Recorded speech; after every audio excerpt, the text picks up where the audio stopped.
The Snail and the Whale by Julia Donaldson, illustrated by Axel Scheffler.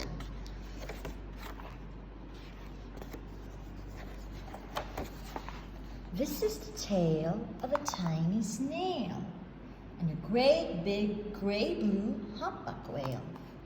This is a rock as black as soot, and this is a snail with an itchy foot. The sea snail slithered all over the rock and gazed at the sea and the ships in the dock. And as she gazed, she sniffed and sighed. The sea is deep and the world is wide. How I long to sail, said the tiny snail. These are the other snails in the flock, who all stuck tight to the smooth black rock, and said to the snail with the itchy foot, "Be quiet, don't wiggle, sit still, stay put." But the tiny sea snail sniffed and sighed, then cried, "I've got it, I'll hitch a ride." This is the trail of the tiny snail, a silvery trail that looped and curled and said, "Ride wanted around the world." This is the whale who came one night when the tide was high and the stars were bright. A humpback whale, immensely long, who sang to the snail a wonderful song of shimmering ice and coral caves and shooting stars and enormous waves. And this is the tale of the humpback whale. He held it out of the starlit sea and said to the snail, "Come sail with me." This is the sea, so wild and free, that carried the whale and the snail on his tail to towering icebergs and far-off lands, with fiery mountains and golden sands. These are the waves that arced and crashed, that foamed and frolicked and sprayed and splashed the tiny snail on the tail of the whale. These are the caves beneath the waves, where colorful fish with feathery fins and sharks with hideous toothy grins swam past the whale and the snail on his tail. This is the sky, so vast and high, sometimes sunny and blue and warm, sometimes filled with thunderstorm, with zigzag lightning, flashing and frightening the tiny snail on the tail of the whale.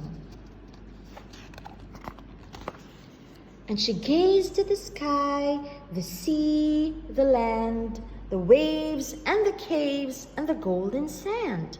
She gazed and gazed, amazed by it all. And she said to the whale, "I feel so small."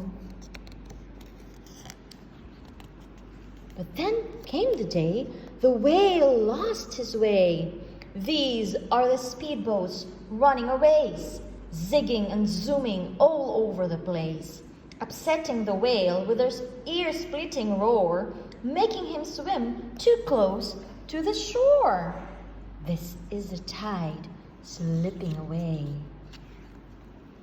And this is the whale lying beached in a bay. "Quick, off the sand, back to sea," cried the snail. "I can't move and land, I'm too big," moaned the whale. The snail felt helpless and terribly small.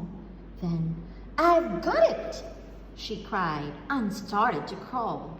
"I must not fail," said the tiny snail. This is the bell on the school in the bay, ringing the children in from their play. This is the teacher holding her chalk, telling the class, "Sit straight, don't talk."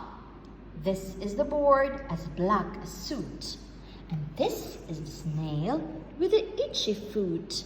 "A snail!" snail. The teacher turns pale. Look, say the children, it's leaving a trail. This is the trail of the tiny snail, a silvery trail saying, save the whale. These are the children running from school, fetching the fireman, digging a pool, squirting and spraying to keep the whale cool.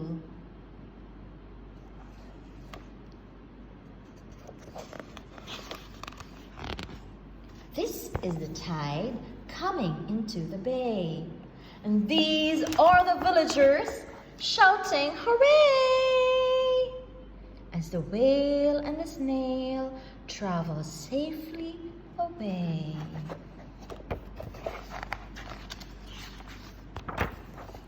Back to the dog and the flock on the rock, who said, how time's flown, and haven't you grown? And the whale and the snail told their wonderful tale of shimmering ice and coral caves, and shooting stars and enormous waves, and of how the snail, so small and frail, with her looping, curling, silvery trail, saved the life of the humpback whale. Then the humpback whale held out its tail and uncurled snail after snail after snail. And they sunk to the sea as they all set sail on the tail of the gray-blue humpback whale. The end.